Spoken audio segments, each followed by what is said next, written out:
Welcome to Blog Talk Radio. High fidelity.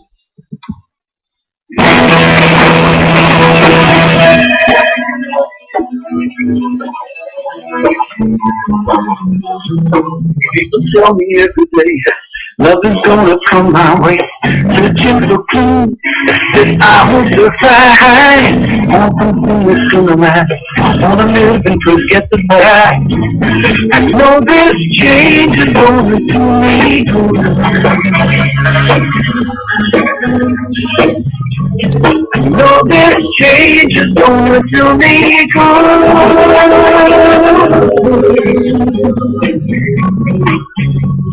Even though it hurts me now,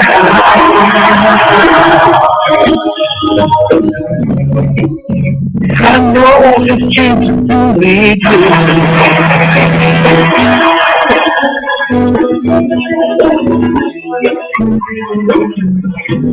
Wondering where will you go? You gotta seem to let me know. Don't hold back now. Give me a high. There's something really good. If you dream, you know you should. I know this change is gonna do me good. I know this change is gonna do me good.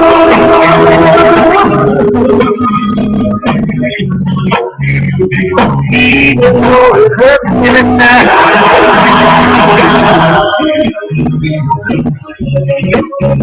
I know this change will do me good.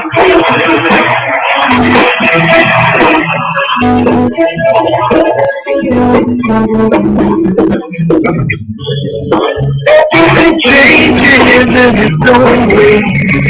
I'm feeling better these days. I'm gonna run back and call a million okay. I'm gonna let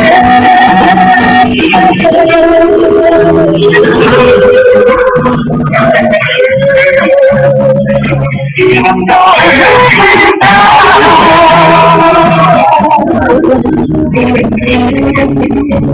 I know this will feel good.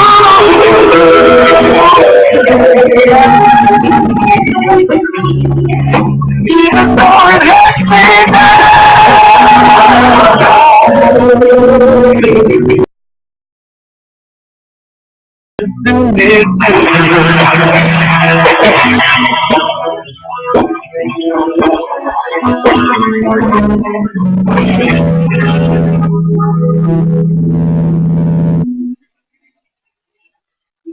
Aloha. Good evening. This is Andrew live out of Flagstaff, Arizona with Gert Jones Productions on Blog Talk Radio and Free Conference in Ustream. I started seeing maintain regular relationships through new values.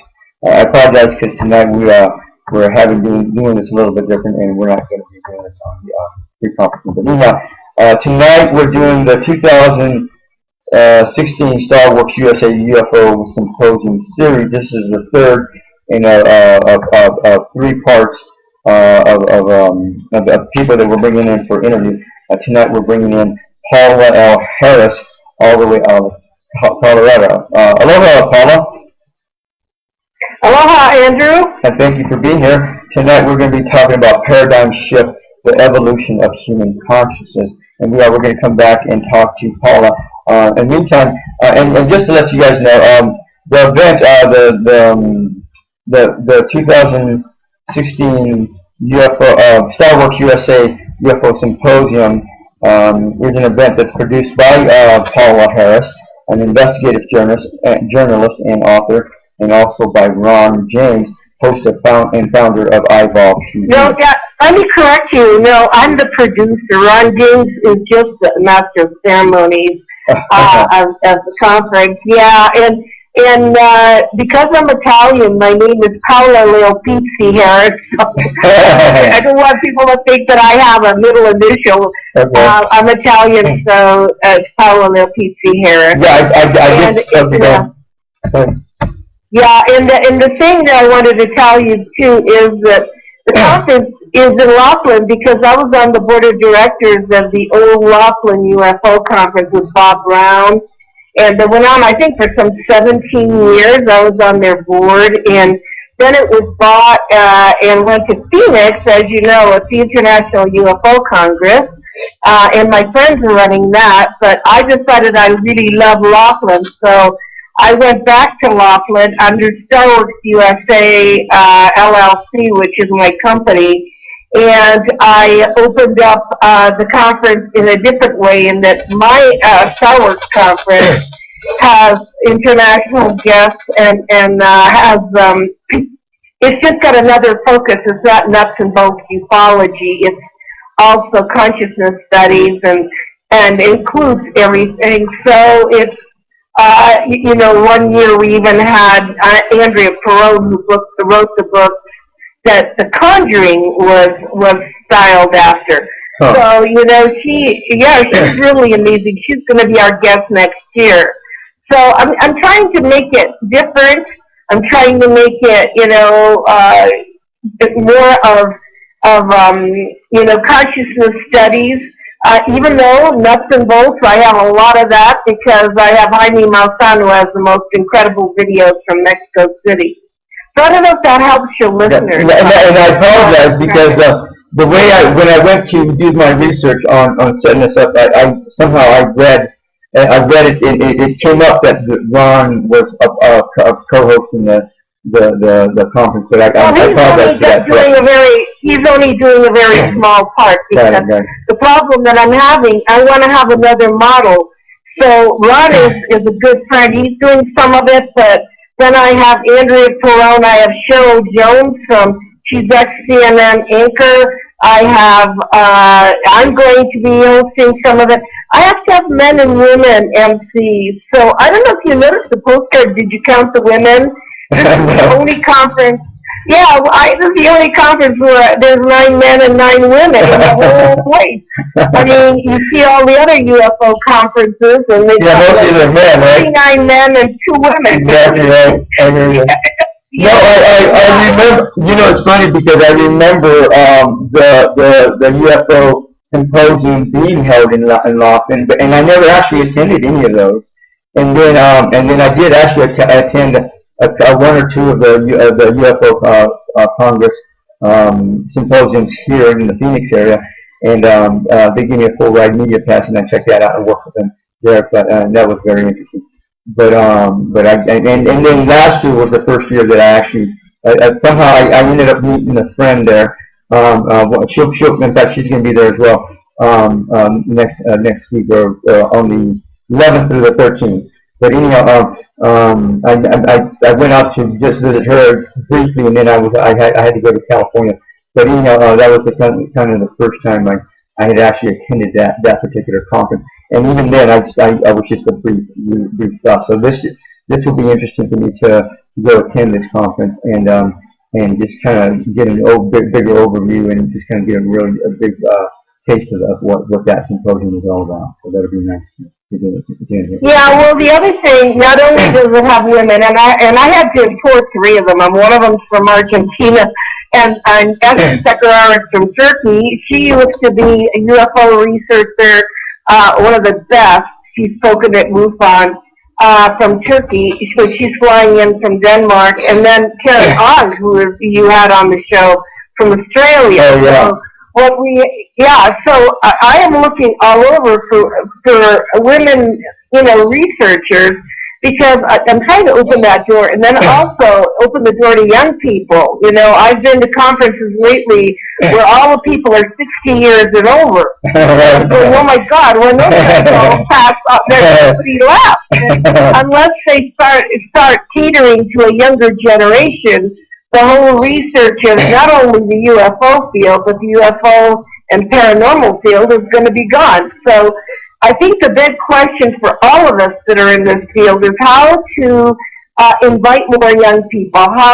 What can we do to attract more young people? And I have 2 young researchers who are flying in from Italy, 23 and 25 years old, Filippo and Sara, and they will come out in my conference and be the first ones to speak. Nice. Because it's got to be young people, because we're not always going to be around. Well, aliens. There's. I'm pretty sure that there's aliens that are young people too. But that's one.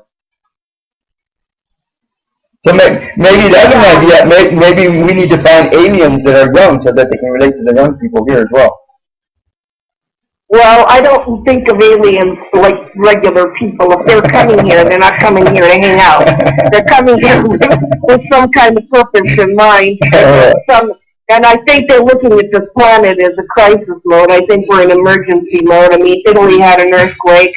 You see the Dakota pipeline, that's going to, go through 4 states, 17 million people. And the water may be contaminated. I mean, I think that there's so many issues on the planet that any kind of visitations have to do with, what the state of the world is right now.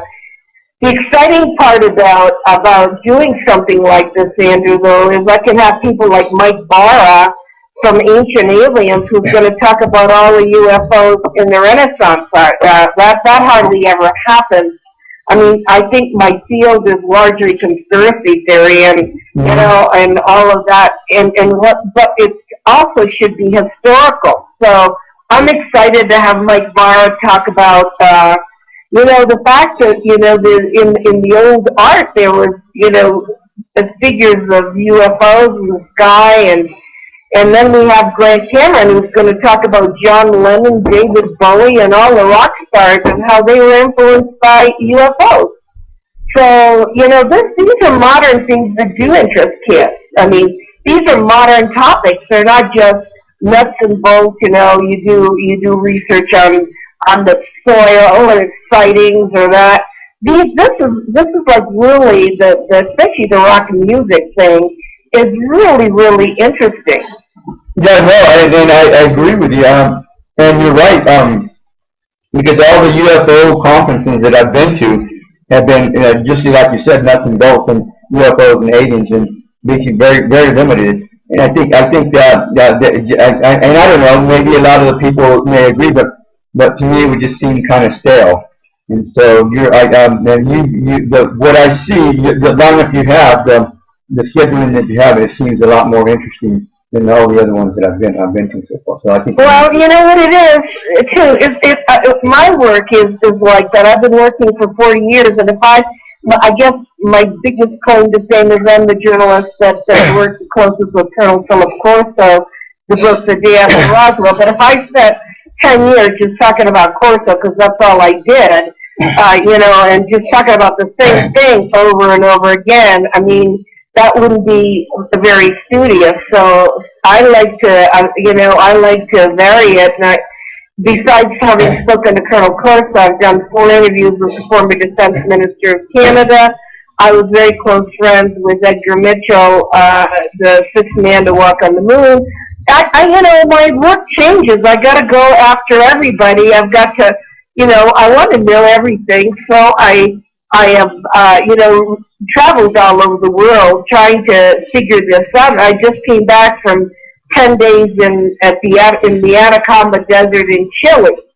So now my research, and it's in my new book, All the Above and Beyond, has extended to Latin America. And I've been to Bogota, Colombia, I've been to Argentina, and I just came back from Chile. So I'm trying to figure out, because in Chile the contacts are different. In America, it's a little stereotype abduction gray alien. In Latin America, there's spacemen walking off the ships, walking over to people, just regular people. And so, in order to get those interviews, I have to go to Latin America. So that's what I've been doing the last 3 years. Right. So, Paola, let me do this. Let me finish introducing you and your event, and then and do the underwriter spots, and then we're going to come back to you. I'm going to talk to you some more about your data, about your event, and about your interviews, and about your new book as well. So and just to let you guys know, this event is a weekend that includes a dinner gala, a two-day buffet, and other speakers, which include, again, Karen Ong, Karen Grisham, Nickel, whom we already interviewed in the last few weeks, and then also Mike Barra, Erica Lukes, Jennifer Stein, Paul Davids, Douglas Taylor, Barbara Lamb, Travis Walton, Dr. Stephen Greer, Ricardo Gonzalez, and Sol Sanfinis out of Argentina, Ricardo Gonzalez out of Peru, Jaime Jaime Maussan. Out of Mexico, Giuliano Falciani out of Italy, and Grant Cameron out of Canada. And again, Paola Leopizzi Harris is an Italiano-American photojournalist and an investigative reporter in the field of extraterrestrial-related phenomena research. She is also a widely published freelance writer, especially in Europe. She has studied extraterrestrial-related phenomena since 1979 and is on personal terms with many of the leading researchers in the field. And if you want more information on the 2016 StarWorks USA UFO Symposium to be taking place from the 11th through the 13th of next month, you can go to www.starworksusa.com. And if you want more information on Paola Leopizzi Harris, you can also go to www.paolaharris.com and connect with her there as well. So in the meantime, I do want to give a big aloha to all of our underwriters that help make this show happen from week to week, month to month, year to year, beginning with Maha Dikini Lore at www.mahadikini.com. Maha Dikini Lore's life has been a personal journey exploring sexuality and spirituality for over 20 years. She's a certified tantric counselor and tantric healer and a certified mind sound teacher. Maha Dikini Lore is also a graduate of Margot Nong's year-long sky dancing tantra facilitator training program, as well as a current member of the American Association of Sex Educators, Counselors, and Therapists Club, and a charter member of the Association of Sexual Energy Professionals. She regularly attends trainings and conferences to keep current with the latest research and information on sexual education. And then we have the 90-Day Ascension Journey at www.90dayascensionjourney.com. When you sign up for the 90-Day Ascension Journey, you will be facilitated with defining and redefining your soul or your true life purpose. You will be assisted with finding out what ascension means to you. On this journey, you will be provided with tools, techniques, and assistance to empower you to connect and reconnect with yourself, your emotions and beings, in your mind, body, and spirit. Through a universal soul-centered process, you will be going through a lifelong transformation that will allow you to move forward with your endeavors and never look back if you dare. And again, for those of you guys that are interested, I took the time to write the book version of this to supplement this journey. You can go to spiritualimage.productions.com, spiritualimage.productions.com. You can go there and sign up for the email list to keep abreast of everything that's going on with Andrew, Aloha, myself, and I, and Spiritual Image Productions. You can also go to www.90dayascensionjourney.com. There on those pages you'll find a gift of the book. You can click on that gift and that will take you to a page to give you more information on this book. And also you can order it there, or you can also order it on Amazon.com or Kindle as well, Kindle.com as well. And finally, we do have the 2016 StarWorks USA UFO Symposium, Art, Music, and UFOs, the Evolution of Human Consciousness, again at www.starworksusa.com. Join us for the 6th Annual StarWorks USA UFO Symposium, Art, Music, and UFOs, the Evolution of Human Consciousness at the Aquarius Casino Resort in Laughlin, Nevada from the 11th to the 13th of November, to be hosted again by Paola Leopizzi Harris, a producer of StarWorks USA, an investigative journalist and author. And also the weekend will include a dinner gala, a 2-day buffet, and other speakers including Karen Ong, Karen Grisham, Nickel, Mike Barra, Erica Lukes, Jennifer Stein, Paul Davids, Douglas Taylor, Barbara Lamb, Dr. Stephen Greer, Ricardo Gonzalez out of Peru, and Giuliano Falciani out of Italy. So again, if there's still tickets left, you want to get some tickets, you can go to StarWorksUSA.com, get your tickets there, and then if you happen to be there, give us a high five and let us know that you're there, and just hang out with us for a few minutes if you know. And again, thank you for being here, Paula. I appreciate this. Paula, let's start. Let's take it a couple steps back, and just kind of let's get to know you. Well, where you grew up, what how where you went to school, and how you got into all this stuff. So wherever you want to start at, go ahead. Well, it's really funny. How I got into it was I was watching the movie yesterday. Again, I saw the movie Close Encounters of the Third Kind in the 1979, and I had an emotional reaction to the last part of that film. At the time, I have a master's in education. I was teaching high school English. I was teaching science fiction. And I was wondering whether Close Encounters was real. So I went to Evanston, Illinois, and I met with Dr. J. Allen Hynek, who was the consultant with Close Encounters. And when I walked into the Center for UFO Studies, he asked me to work with him because I spoke Italian. So I knew him for 6 years, and therefore I knew it was real. I was working with an astronomer. I was working with the guy who did Close Encounters. I was working with a man who had worked for Project Blue Book. And so from day one, I know this was real. And also, he taught me how to research. He taught me how to listen very carefully. He taught me even if not to put any judgment, just to take down the facts. And I was very sad when he died of a brain tumor in 1986. Wow. So that's how I got started. I was taught by the best of the best. Nice. And then, yeah. Now, so let me ask you this, Paul, before we take another step. When I do these shows, I pretend like kids are listening to these shows, and they don't know anything about anything. So, can you give us a little brief description about what Project Blue Book is all about? Well, initially, Project Blue Book was an Air Force study of UFOs, and they hired Dr. J. Allen Hynek he was an astronomer, so of course they're going to hire somebody who knows the difference between a star and a UFO. And and he worked for them for many years. But Allen's job, and he got in trouble for it too, was to kind of debunk everything. And poor Allen, he'll never live down the fact that he called some of these sightings swamp gas. I mean, he's for the swamp gas kind of situation. And when he finally realized that this was unknown, that these were unknown objects, then he left that program and started the Center for UFO Studies in Evanston, Illinois. And so I worked for him, so did Don Schmidt. He's the famous researcher who does all the Roswell stuff. So we worked for him in those years, and for the people that don't know that program, it was an Air Force program. Wow, nice. So you have your hands pretty deep in the water with doing research in UFO research, and in a really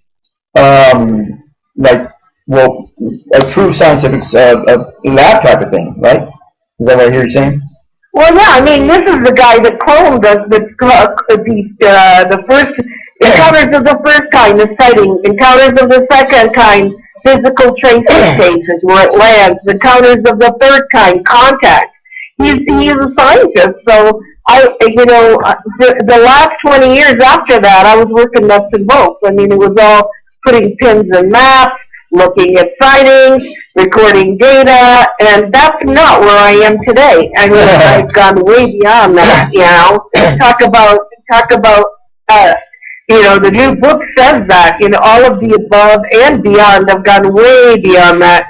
And I have to say that a lot of my colleagues have renamed it documents and nuts and bolts and that stuff. But, we gotta grow. We gotta go beyond and open our minds, because this phenomenon is so weird and so strange and so complex that we can't keep looking at it in the same way.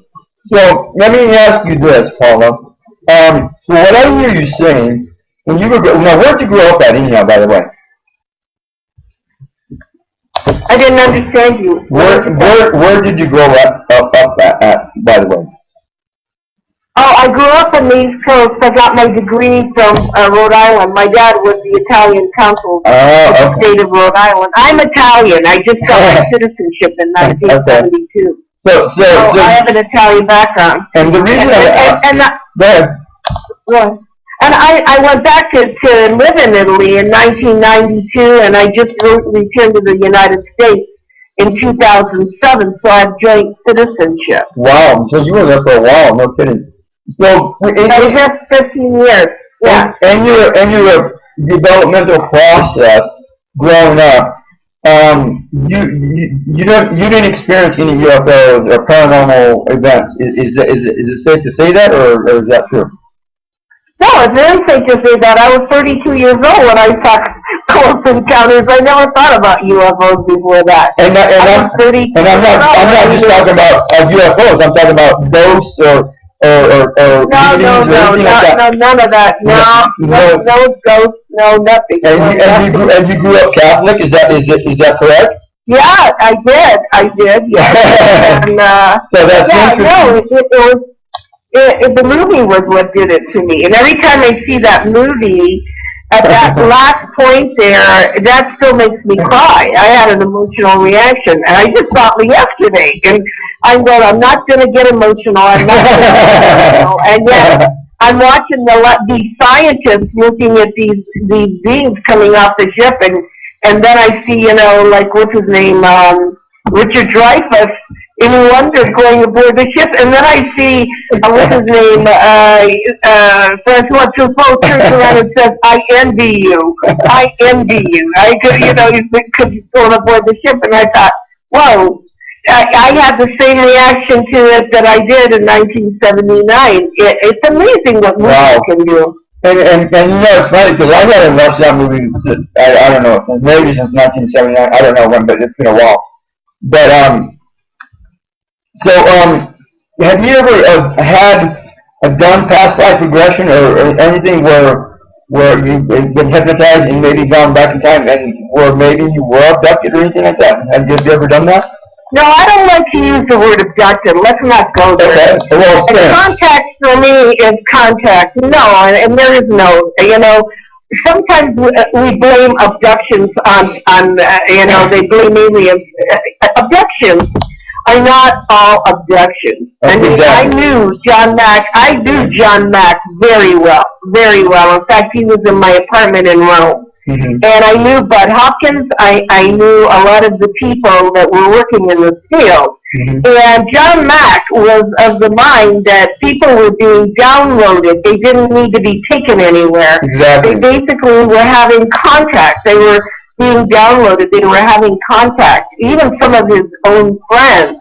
And he also said that, that we need to look at this with an open mind, because when people have any kind of contact, it changes your worldview. Exactly. And John was really into the worldview thing. He said, in order to accept this weirdness and don't make any judgments on it, you have to have a new worldview. And you asked me if I had any experience. Yeah, I did have a past life. I believe in reincarnation. So I've been, had past life regressions, very, very interesting. And it's all part of it. It's all part of the dimensional world we live in. So one of the reasons why I'm doing Laughlin is to get off this stereotypical Disneyland kind of thing that we have in ufology, right, where everywhere you go you see an alien who's a gray. And I talked to Dr. Colonel Philip Corso, and he said, Paula, I saw the autopsies. Those are extraterrestrial biological entities. In other words, they're little clones, and they are not the real beings. The real beings, he said, we were afraid in the Pentagon about the people that created those guys. Wow. So I have to look at who created the extra. They're not on their own. I mean, it's a whole different view. I'd rather go to the space people that came to us in the 50s through Van Tassel, Howard Menger on the East Coast, and George Adamski. Those guys were men. They walked off ships.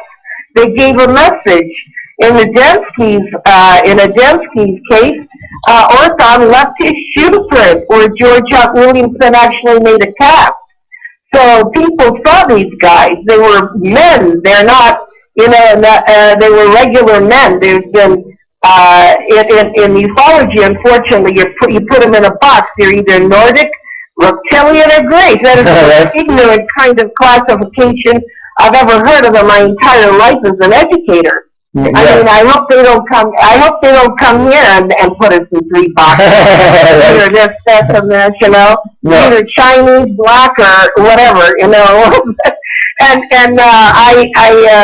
so what I'm trying to do, and I've got to make this clear, that's why you have so many Latin Americans coming, is I'm going to Latin America to see about the men coming off the ships. We have them here in America. We have them through Howard Menger on the East Coast. And people want to read the book From Outer Space to You. There's photographs of these people. There's movies. He met with them. They tried to ask why we didn't live longer. They were vegetarian. They talked to Howard Menger. And then the FBI actually enlisted Howard Menger to work for them. He worked in Colorado Springs here. Okay. So that's a concept in the 1960s people should study. Because these were people, men and women coming off the spaceships. And then, of course, George Van Tassel, for people that know him, he's the giant rock guy who works for Lockheed Martin and made the Integratron. Wow. And the Integratron was supposed to be a time capsule. It was supposed to be a regeneration chamber. And I don't know if people really do their homework. They'll realize it was financed by Howard Hughes. No kidding. So if it's financed by Howard Hughes back in the 50s, these space people had a lot of influence. It wasn't little gray aliens abducting people. That stuff's new. In the 50s and 60s with the Dembski, Georgia Dembski, I just talked about him meeting Orthon. If people would do their homework and go back to those days, they'd realize that the visitations were people from other planets. Yeah, no kidding. Wow. And now, is this the guy that was in the White House? I think he recently left. I know, Val Thor. Is he one of them as well? Yeah, Val Thor.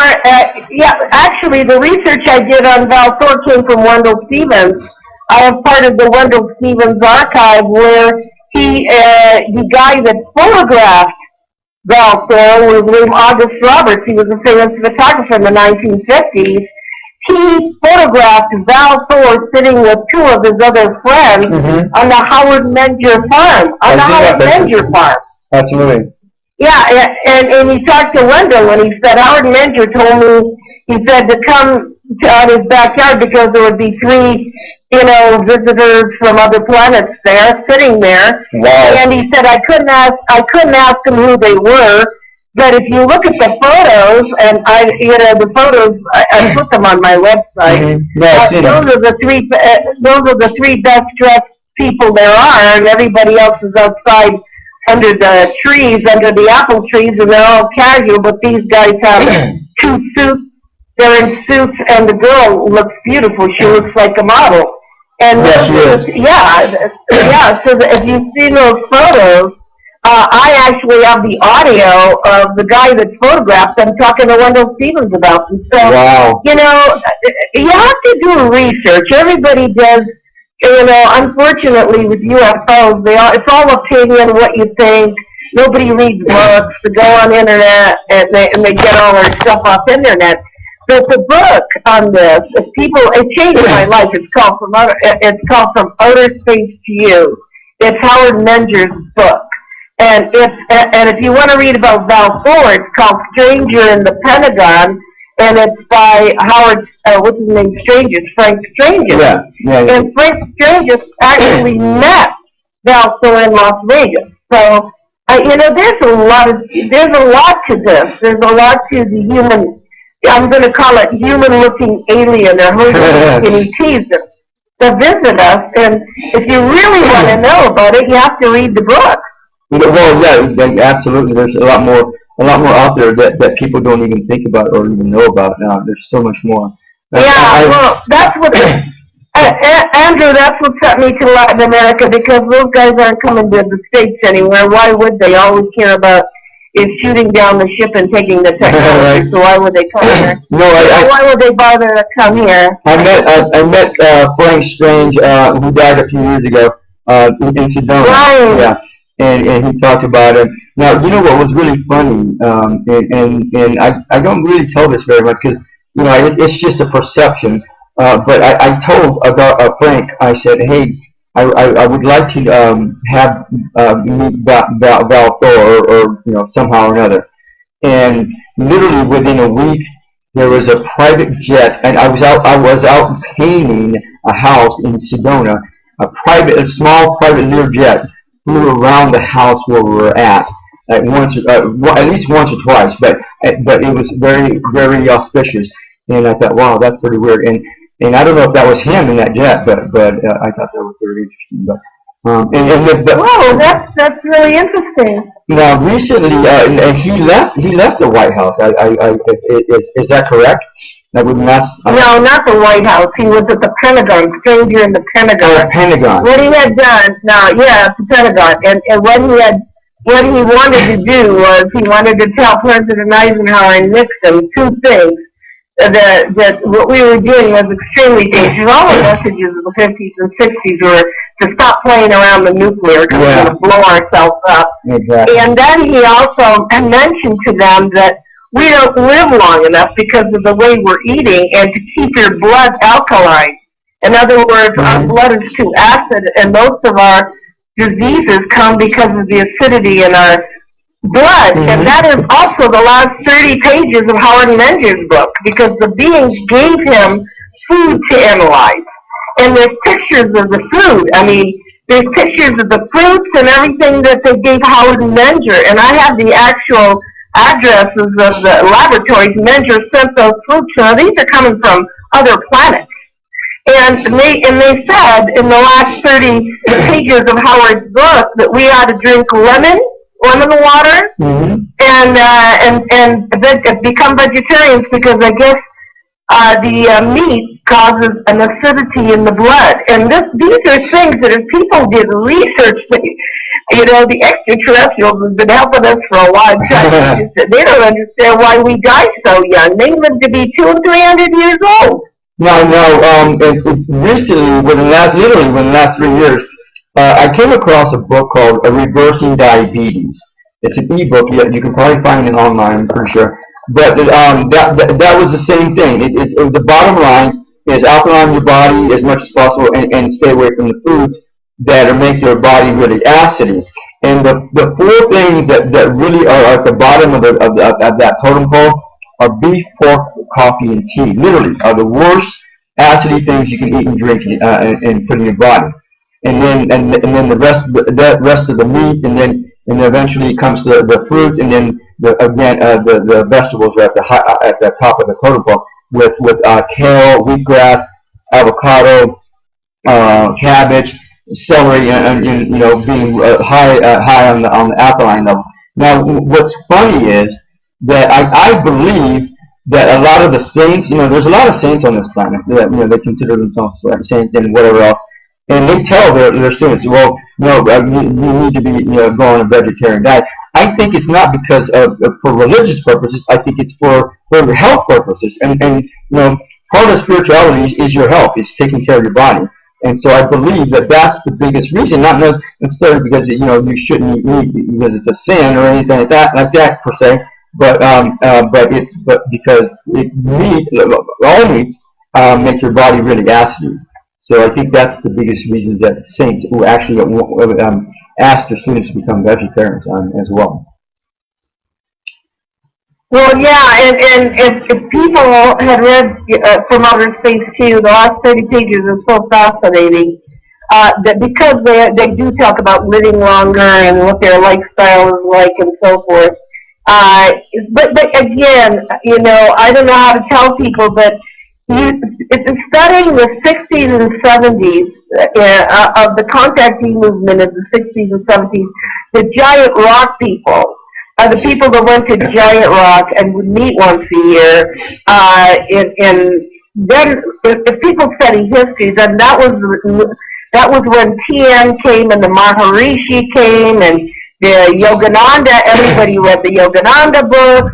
So something happened in history where they were trying to turn us around to be more spiritual, because not religious but spiritual, to get back to our roots, to look at who we really are. So then you put all that together and you figure it out, and it's not abductions. You know what? We got to get off this. What it is contact in order to jumpstart the human race. I mean, that's one of the reasons I wanted to change the view also of UFO conferences, because if that is what has to happen, if we have to raise our consciousness, then one of the things you can't raise your consciousness with is fear.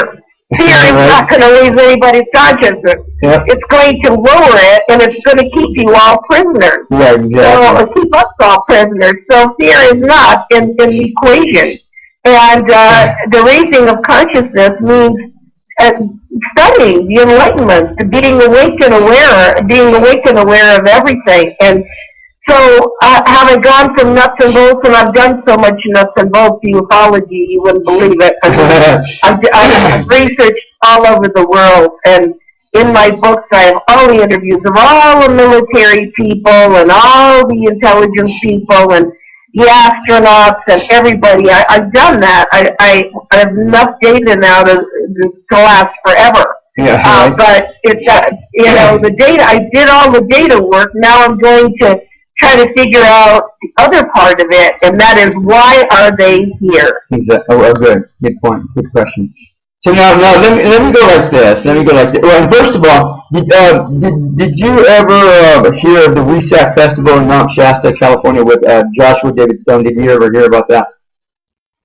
No. Yeah, it was for 10 years. A guy by the name of Joshua David Stone, who wrote a whole encyclopedia type of thing on spirituality, did this with over 2,000 people showing up from all over the world, half in the United States, half from everywhere else. I was made the official photographer for it for the last 5 years of it. And so anyhow, that's where I first met Dr. Stephen Greer. Was the first time I ever met him, along with Sheldon Nido and a bunch of other people. And they had a lot of, they didn't have a lot of nuts and bolts stuff there, but they did have enough information there about UFOs and aliens. And then, in fact, one woman, you said somebody's going to come on and talk about some of the celebrities that have experienced UFOs or aliens or whatever. There was a woman there that said she was given a ride on a ship. I don't know where she went to, some galaxy or whatever, or some planet. And she said she named off several other celebrities that had also been taken on this ship or on a ship to various places as well. And I can't remember all the celebrities and the names of them, but anyhow, it was very interesting to hear some of the stuff in the way some of this stuff is happening. So yeah, we'll come back and talk about some of this stuff, or just go from there. And then what I want to do right now is just kind of take a deep breather, play some music. I want to play a song called "We Are Love" by Shamanatrix Missy Galore from her albums Shamanatrix Missy Galore. And send out love, blessings, healings, angels of light and love to all the people out there that are working with research, UFO, aliens, and whatever else. Of course, to the President of the United States and all his family and friends, to all those people running for office this year, and of course, all the help they can get, along with all the kids and the animals and plants on the planet.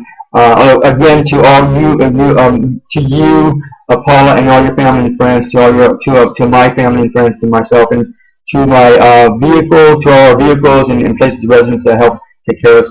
Anyone you want to add to this as well, Paula? No, just to the human race. Okay. To all the aliens out there, and the fairies and the gnomes and all those beings out there that are supporting and helping humanity and the human race, get through the guck.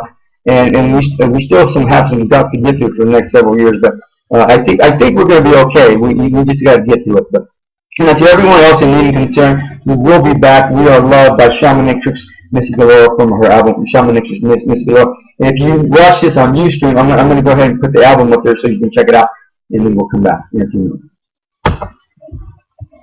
We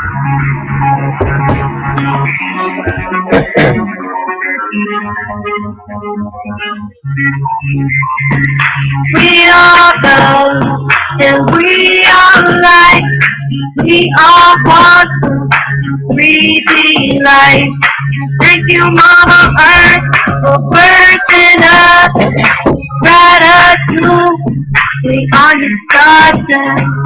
Mixed with water, illusion form of our love and we reborn. We are gold and we are light. We are water, breathing life. Thank you, Mama Earth, for birthing us. Gratitude, we are your starter. Mixed with water into human form. For our love can be reborn.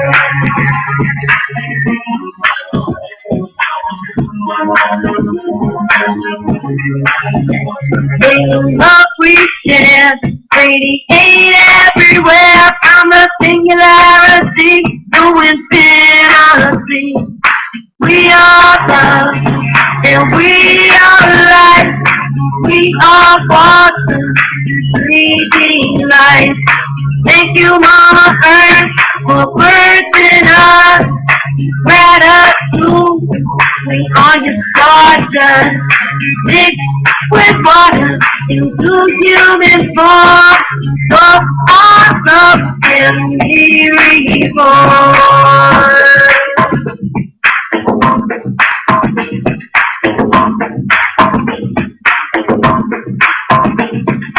Love you, family, gratitude, and blessed be our creation.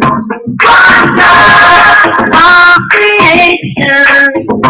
One love, may the love we share radiate everywhere from the singularity to infinity.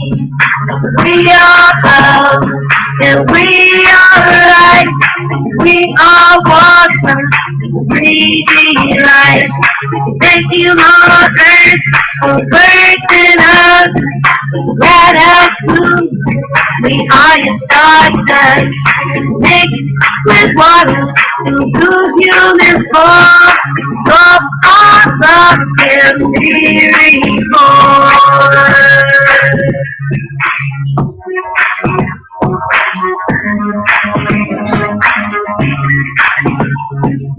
Love you, family, gratitude, and blessed be our creation.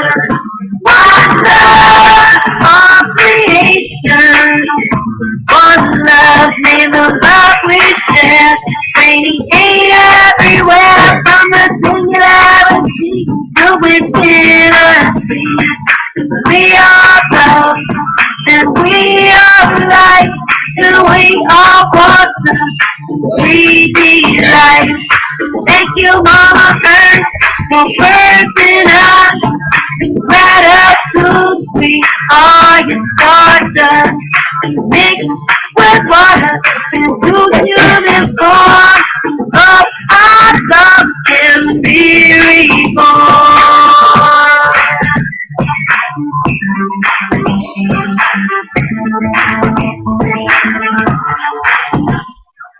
Love you, family, gratitude, and blessed be our creation. One love, our creation. One love, may the love we share radiate everywhere from the singularity to infinity. We are love, and we are light. We are water, breathing life. Thank you, Mama Earth, for birthing us. Gratitude, we are your stardust. Mixed with water into human form. Love awesome and really fun.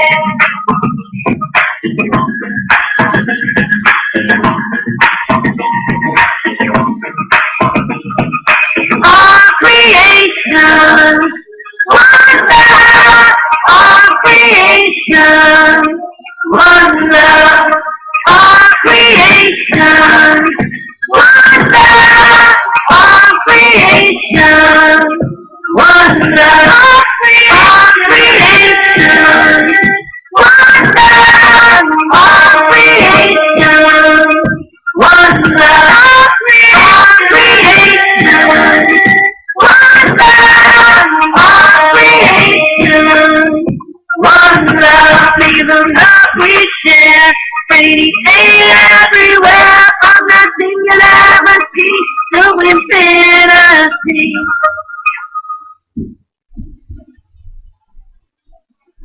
And we're back. This is Andrew Aloha live out of Flagstaff, Arizona, with Spiritualness Productions on Blog Talk Radio and freeconferencing.com and Ustream. Oh, I apologize. We're not doing it on freeconferencing.com, but yeah, Blog Talk Radio and Ustream.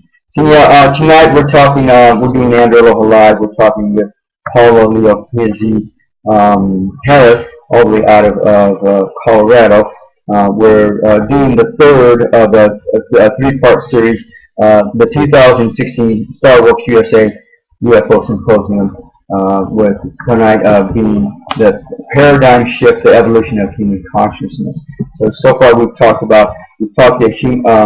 Paula, in that she's done a lot of investigative work. She did a lot of teaching in the East Coast area. Is that correct, Paula? No, I taught it here in Boulder, Colorado. Oh, Colorado. Yeah, because I moved to Colorado when I was 21. I moved in somewhere in the 70s, about 1969, and I did my teaching here. I lived in the East Coast. I got my degree there, and then I moved to Italy and taught at the American Overseas School of Rome, which is a private school, and this will make you laugh probably, Andrew, but when I brought Colonel Philip Corso there, you know, he wrote the book The Day After Roswell, I was teaching the son of Ursula Andress, the movie star, the one that did the James Bond, and I was teaching her son, Dimitri Hamlin, who's the son of Harry Hamlin, the actor, and Ursula wanted to meet Colonel Corso, so I have all these pictures of this beautiful movie star was sitting there with Colonel Corso, and the son was really upset with her because he was going to ask him all kinds of questions. He was going to ask Colonel Corso all kinds of questions, and Colonel Corso was totally distracted by this beautiful, mom. The mom, yeah, they're kidding, right? Wow. So interesting. So yeah, and then you watched Close Encounters. And that's what set you off and into the UFO field. And you studied some with some renowned researchers in the field, and then and now you've taken this a step further beyond that. No, actually, they're all my friends. When I was teaching in Rome, on my own dime, with my own money, okay, I brought over Linda Howe, Richard Dolan, let me see, Jesse Marcel Jr., Carlos Diaz, Travis Walton twice. I paid for their way to come to Europe to speak to the Italians, and I'm trying to think of everybody else, because I gave them my bedroom, so, I've got this joke where the bed that everybody slept in, even Jesse Marcel Jr., John Mack, I'm trying to think of all the other guys, Richard Hayes, who was a researcher with pilots, was in my house. Let me see, Monsignor Corrado Balducci was my very close friend. He lived up the street, and I did a lot of lectures with him. Colonel Philip Corso, I mentioned. I'm trying to think, just a lot of researchers, but I would bring them over so that they could do lectures. Lynn Ketai, the Phoenix Lights, I brought her over. She was at my house in Rome. So all these people, I've given them tours of the Colosseum. I gave them tours of Rome. they were all people that I know really well. They're fellow researchers. They're people that have dedicated their lives to the field. And so I wanted them to speak to the Italian people because, for the Italians, they were heroes. And so, yeah, I'm very close to everybody. It's just that we can't stay the way we are. We've got to transition into looking at the whole entire picture. If you're studying this, I asked you, remember at the MUFON conference, I said, how do you ever get a degree in anthropology if you're only reading your own books? You can't get a degree in anthropology unless you read everything. And that's been something I've done. That's why I love everybody. And I've done all these. My house is filled with everybody's book. And the last books I've just read are on the Tompkins book on the secret space program. So I read everything. I try to piece it together. And I'd like to believe my colleagues would do that, because how do you figure it out unless you read everybody's research? Well, yeah, you have to. If you want to do research, you have to gather all the facts, all the information, all the experiences, and whatever else. Absolutely, in order to make a really good educated or assessment of what's really going on. Absolutely. Here. Well, you just use the word educated, and that's it, sometimes people say, well, that isn't, they've got opinions, but they're not, they don't come from research, they don't come from being educated in the field, and I think that, it's really hard to read books today because, we live in a digital world, it's hard to read them, but, I read all the books on Aztec, Roswell. Next year I have John Schmidt, who I think is a really incredible researcher, as my host. Nice. And he's written all the books on Roswell. And I met some of the people in this book because I've been to Roswell several times. I interviewed the mortician. I interviewed, what's his name, Glenn Dennis, who is no longer with us. He's the one that got the request for the 6 children's casket. So it's important that we go in all areas. I can't imagine speaking about Colonel Corso all my life. The same lecture about the same one person, about the same thing, you've got to go in all kinds of directions and try to make sense of this puzzle, because it's a puzzle.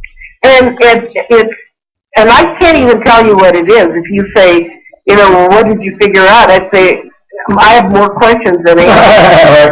Right, okay. Absolutely.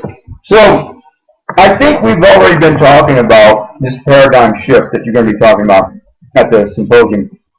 What is it?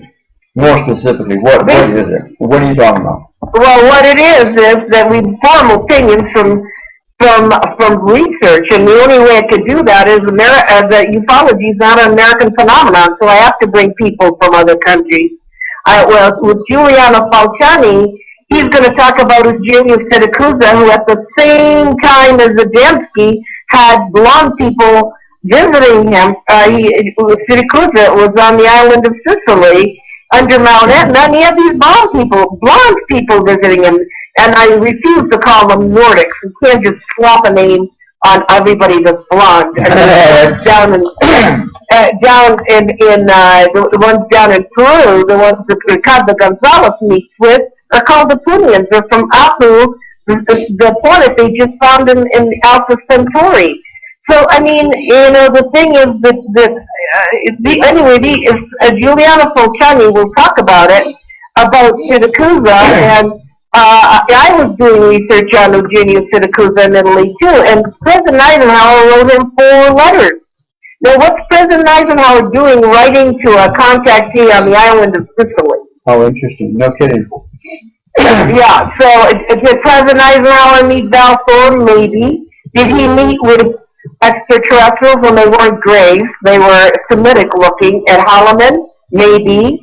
Did President Eisenhower, did he know all about what was going on? Maybe. But he couldn't do a thing about it because all of that stuff had gone into the military industrial complex by the time he was involved. So he couldn't stop. He couldn't stop the nuclear. He couldn't stop the back engineer. He couldn't do anything. His hands were tied. So, but Eisenhower was very well aware of it. He was one of the presidents that was very well aware of the alien presence. And Wilbur Smith in Canada, if you talk to Grant Cameron, Wilbur Smith talked to Colonel Corso, and he told that they had a landing pad and they had been working in Canada. Wilbur Smith is a physicist.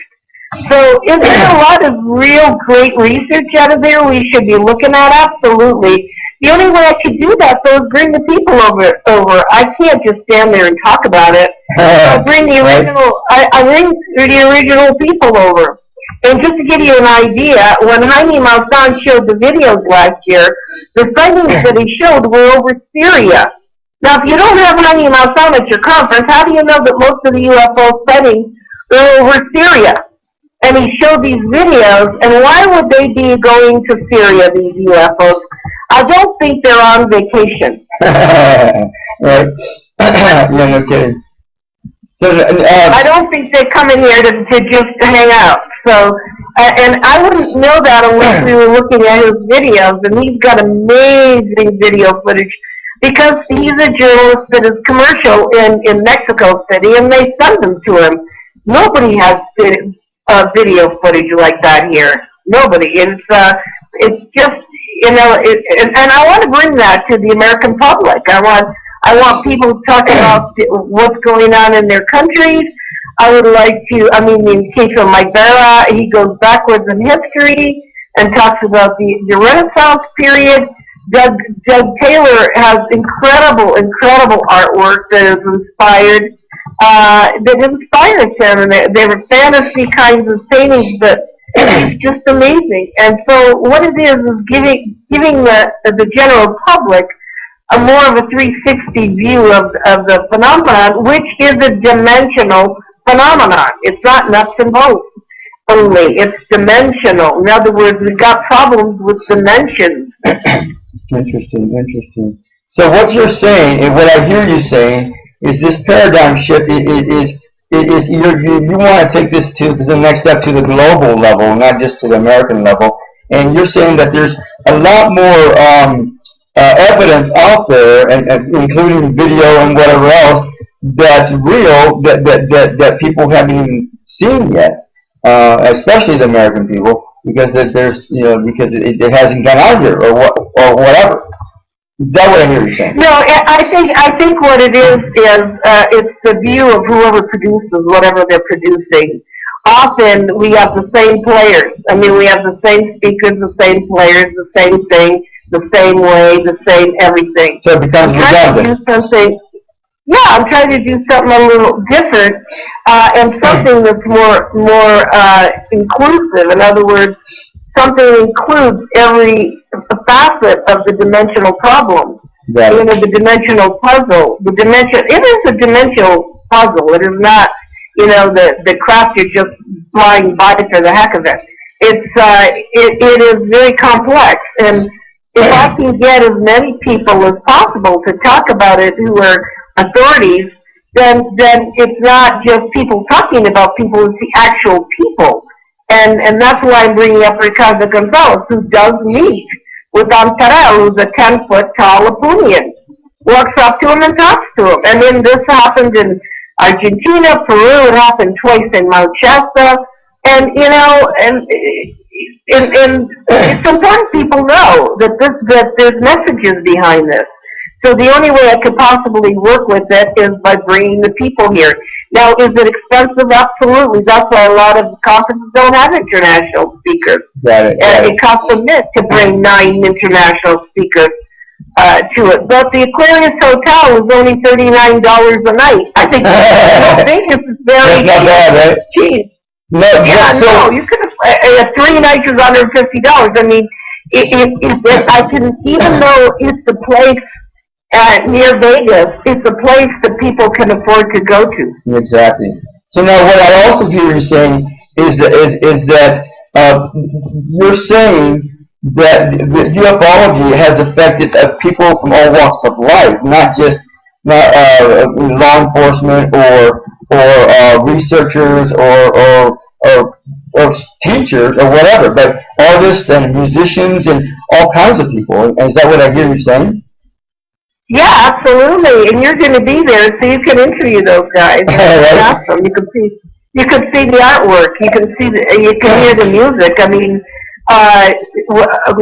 Ricardo's wife her name is Sol Santalicia, and she has the voice of Enya. Enya, Oracle Flow. She has a gorgeous voice, and she will sing some of the mantras that they use in South America. Her voice is beautiful, and so she'll sing live. The music is live, so it's just a vision of making it much more entertaining, but much more also international and global. And the messages are powerful. Everybody that's watched it, this is number 3 conference that I've produced there. Everybody, literally everybody that walks out of there is affected, and a lot of the people sign up for the following year. They just want to come back because there's so much new stuff. Nice. So I went to your last one, but I was only there for a little short while, and then I had to take off. But and this year I'll definitely get a bigger broad eye view of what's really going on there. So I think that'll be interesting to check that out. So I look forward to it as well. So so what do you go ahead. I was going to say thank you for all you've done, because I really hope that it does change the paradigm. It needs changing. We need to do something. It's got to be activist, and we got to do something here. So thank you for supporting us. Oh, absolutely. So now let me ask you this, Paul. What do you expect out of this conference? What are like 3 things that you expect out of this that you want to have happen? Well, let me tell you that first of all, nobody ever leaves the room, so all my vendors are really upset, and everybody stays there. Usually at UFO conferences, they spend the time just socializing. They hardly go to the lecture room, and they hang out. Yeah. In this conference, just like all the others, nobody leaves the room. They're riveted. They're afraid they're going to miss something.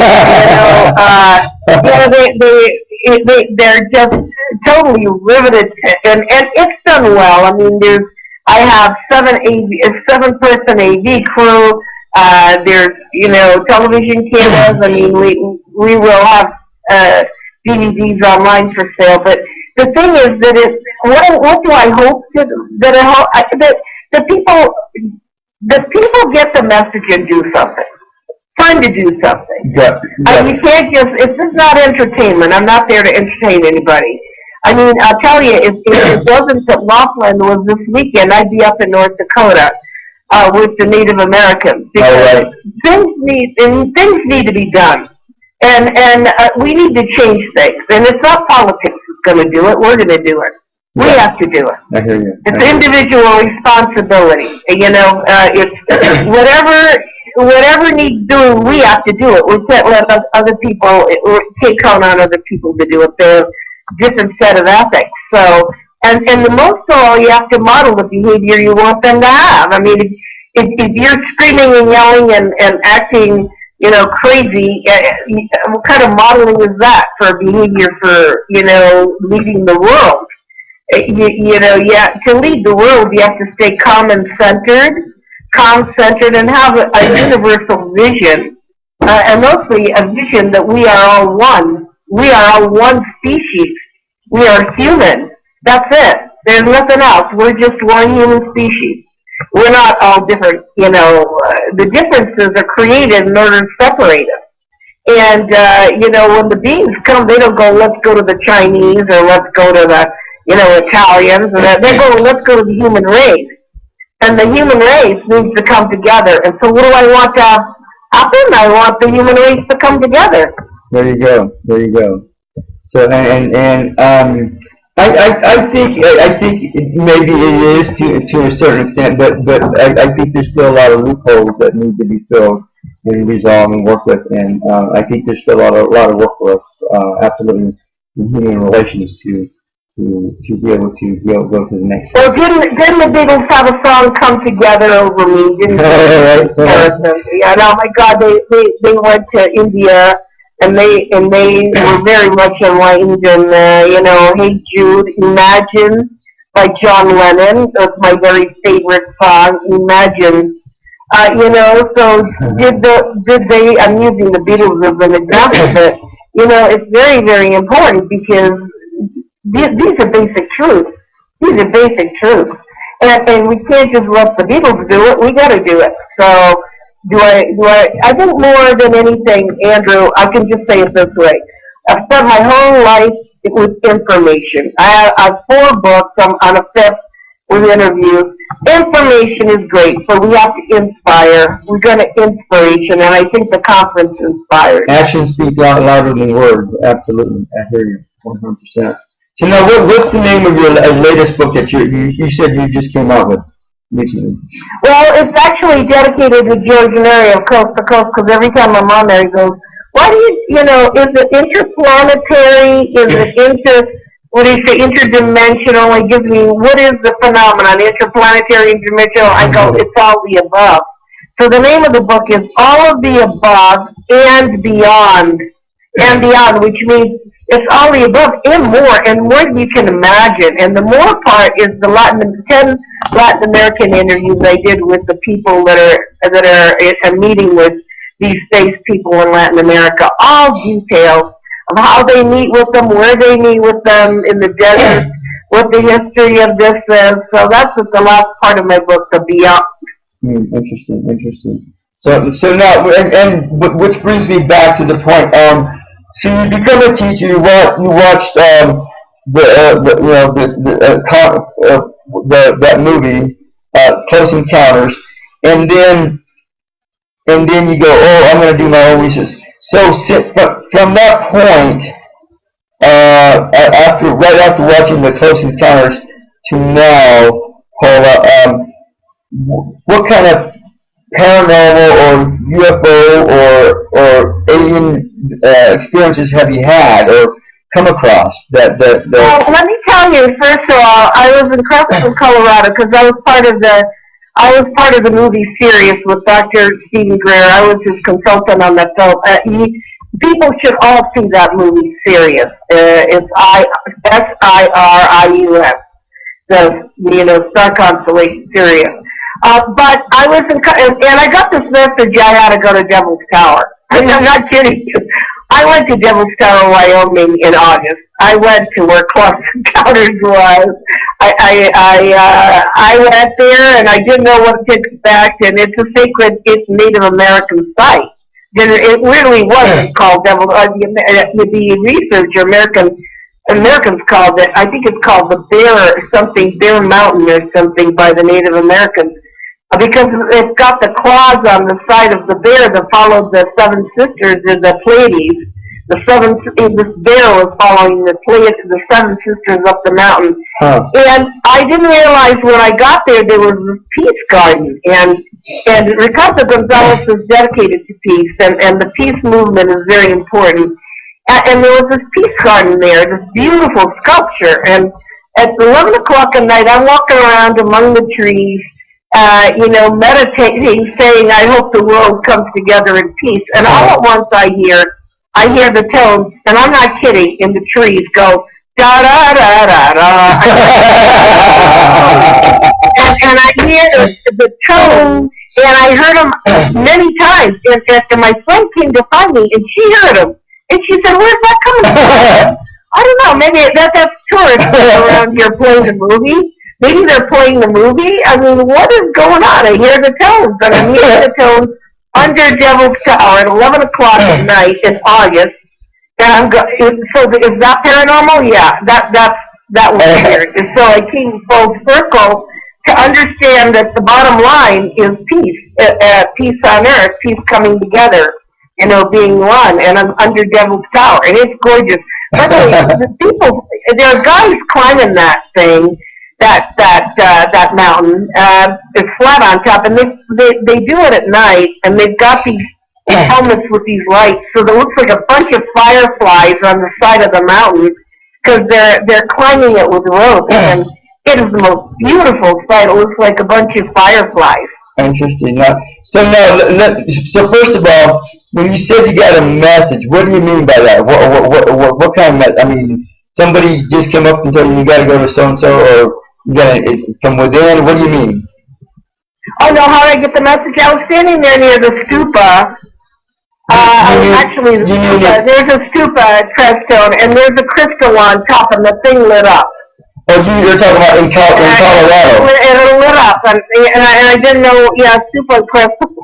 And the thing lit up, and I said, oh my God, it's lighting up. What's going on up there? And I was looking at it, and it's lighting up, and nobody else saw it, just me. Oh, and then I get this idea. You got to go on vacation. You should go to Wyoming. It was no vacation. It was no vacation. I mean, I get all mixed up. It was not a vacation. It was they were sending me there. There was nothing vacation about it. I thought I was going on vacation. I said, oh, that should be fun. Yeah, let me go to Wyoming. I'm wandering around and I hear the tones. No, that's not a vacation. I just go with the flow. Whenever I get an idea to do, I just do. And when I get the idea, I do it. And it's basically a message that's sent. So it was an intuitional message you got. Is that what it is? Yeah, but I thought I was going on vacation. Oh, okay, I got it. Yeah, but I mean, I don't get it until it happens. Whenever it happens, I don't understand it. If people want more, they should go to my website, because I had an experience with Ricardo Gonzalez in Shasta that was very powerful. Oh, right. And what happens is, it's just that you have to get over the fear. You just go with the flow. And if you have an open mind, like John Mack, God bless him, I miss him so much. He used to say, you got to change your worldview, you got to change your mind, you got to be open. You got to be open. You can't be judgmental. You just go ahead and go with the flow. And then things happen to you. They happen to you. It's funny, Paula, because several years ago, I literally tripped off a roof and broke both my heels. And in Sedona, and incidentally, they also have a stupa in Sedona. So I didn't know where you were talking about stupa. So, but anyhow, that was one of the biggest message that I learned, or that I had to learn from all that, was to go with the flow. Just go with it, whatever happens. So, and that's what I've been working on and learning how to do pretty much since then. So, but now, every year. There used to be a Sai Baba retreat in Ashland, or not Ashland, Grants Pass, Oregon, and it used to be at this property where they used to have it. I mean, I don't know how long ago, how many years they did it, but they did it for several years. And they said on that property there was a bench there. You could sit down, and I don't know what it took to open up the gates, but if you sat there enough and you open enough, you would literally hear angelic music playing right there wherever you were sitting at, where the spot was at on this property. So, and I don't know, I guess a few people heard it, but I don't know how many people, but just a few. But it would have been interesting to hear that, and I never heard it myself, but they talked about it, and I could listen. So, which reminds me of what you were talking about with this reminding me of that. Yeah, I think one of the messages too is not to have any expectations. I didn't know what I was getting into. And because of the things that I do, I never know what I'm getting into. I never know what's going to happen. Yeah, so, it's just like when we go out with Dr. Greer, you can't expect, just because you're out there doesn't mean they're going to come when you want them to come. They're not performing. The crafts are not out there to perform for you. So you need to not have any expectation. Just go out there. I think even we did this in Chile in September with Ricardo Gonzalez under the stars in the Atacama Desert, and there's nothing there. There's no city. There's no life in Hulushi. You see the whole Milky Way. We're under the stars, and you can't have expectations. What you have to do is just look up and say, oh wow, it's that beautiful cosmos. Yeah, exactly. It's not beautiful stars. Look at the Milky Way. You can't say, oh well, they didn't come, or oh well, you can't do that. Having expectations, putting expectations on a situation, you're gonna get disillusioned. You can't control it. One thing I can say about the ETs, the space people, is that it's in their control. Everything is in their control. You don't control a thing. I mean, a lot of the interviews I have in my books, especially when they were doing the bomb testing, the French in the Bikini Atoll and Pacific, they would send the planes after them, which is the stupidest thing I've ever heard of, because you can never actually, you can't catch them. And these craft were over the places where the French were doing the bombing, and they did 800 H-bomb tests off those islands. Wow. Killed all the fish and killed all the coral. And so the UFOs would come over, and they'd get in the planes and go after them. Well, for God's sakes, you honestly think you're going to catch them? and by the way, they're very nice, the craft. Otherwise, they would have bombed the living daylights out of us. Yeah, no kidding. I mean, we're killing the ocean, we're killing the fish, we're killing the coral, and they do nothing except fly over. Yeah. And that's what they do in Syria. They're flying over Syria. They go, guess what? There's something bigger out there, and you people better wake up. You better wake up. You see what you're doing to yourselves, you're never going to make it. Exactly. And so what next? What happens now beyond the symposium, beyond your books, beyond your research? What happens next, Paola? Well, I have a story in Italy I have to go cover. I have a story in Genoa in Italy. It's a 27-year-old story. It's Pier Fortunato's Infetta case. And he's been meeting with these 15-foot tall, and they're not reptilians, scaly people for the last 27 years, and it's very real. The police are involved in everything. I want to go cover that. I want to go to Peru. I want to go to the Chilca Desert in Peru. I want to see what happened in the 70s. So I will try to do that. I got to go backwards in time. When I do that, I call it Back to the Future. So I want to go to Peru. I want to go to Italy. I want to attend a couple of lectures this year that I'm very interested in the United States. I want to, there's just so much out there. My problem is that I'm retired and there is no funding or no support. Every single dime has come out of my own pocket. Yeah. And that's why people don't do it. That's why they don't do field research. It's so darn expensive. The Socorro case, I went there 5 times in 5 years, and that I did. It cost a mint. So it's very, very expensive to do this. And when there's no support, it's not a job. All I do is do the story and then send it to my magazine, and it's volunteer, my magazine. They don't pay, so, I mean, it's very, very difficult. But what am I doing? I'm still researching. I've got, cases I want to follow up on. Got it. So now, what's your connection with MUFON, or is there? Well, my connection is with Jan Harzan. He's amazing. You know, when we were talking about getting young people interested, Jan Harzan is the person to do that.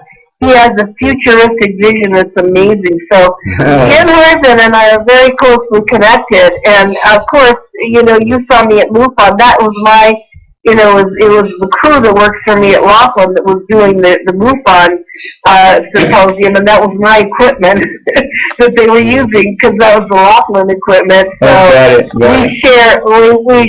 we share symposium, both guys and equipment and views. I mean, Jan Harzan is amazing. Do you know that Jan Harzan saw landing when he was young in his backyard with his brother? I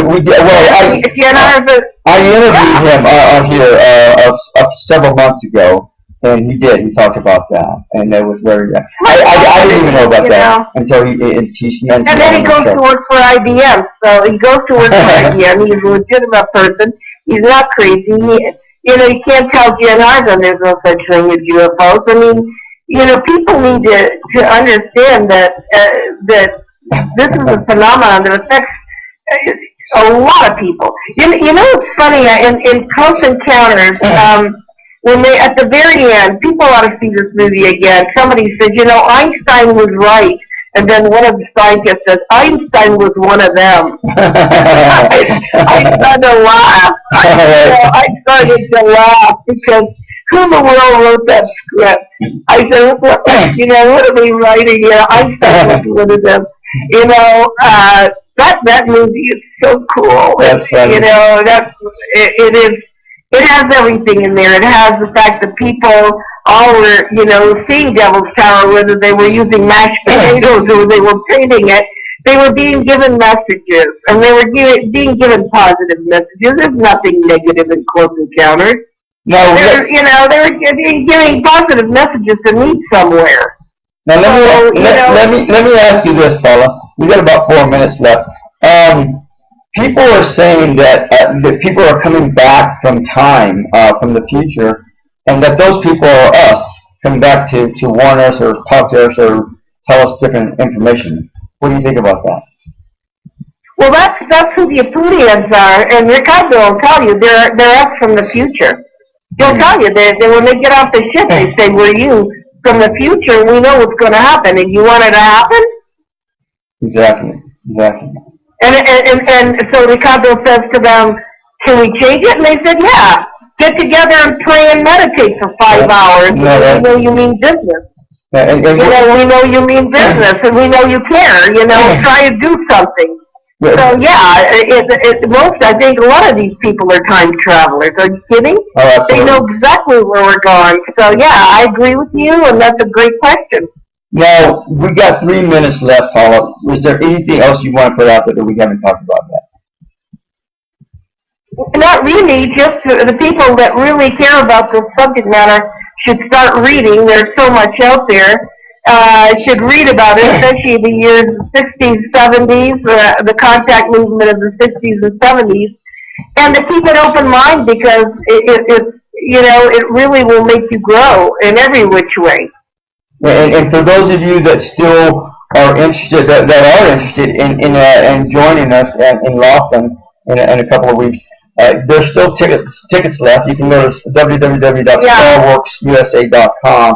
Get your tickets there. You can check out the scheduling. You can grab your the hotel information there. And again, there's going to be all kinds of stuff happening. And so I want to. Yeah, and also they can sign up at the door. Also, we have a lot of walk-ins, so they can come and sign up at the door. Nice. So and now are you doing any presentations anytime soon or anywhere else besides Laughlin in a couple of weeks? No, not really. But let me reiterate that Dr. Stephen Greer is doing something Sunday night in Las Vegas. So we're going to have flyers for that. Okay. So he's not only with us and live streaming for 2 hours. He's amazing. By the way, he's got a new movie called Unacknowledged that's coming out, just like Sirius. So people should know that. We have James Fox, who's going to show clips from 701.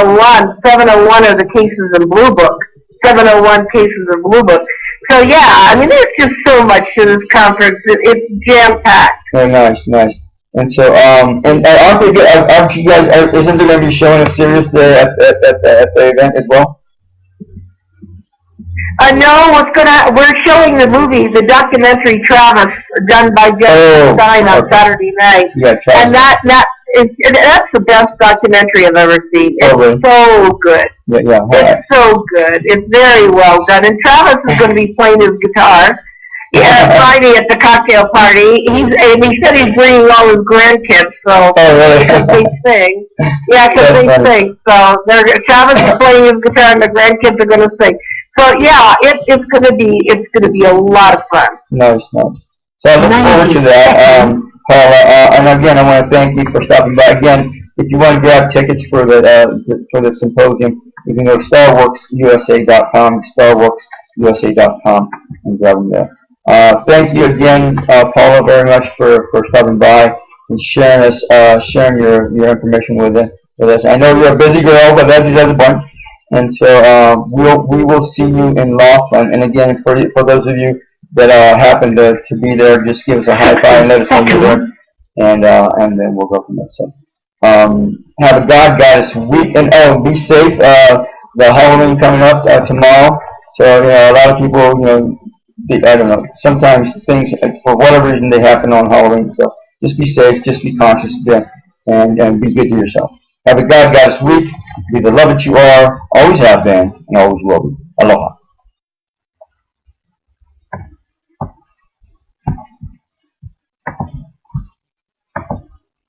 Thank you for using Blog Talk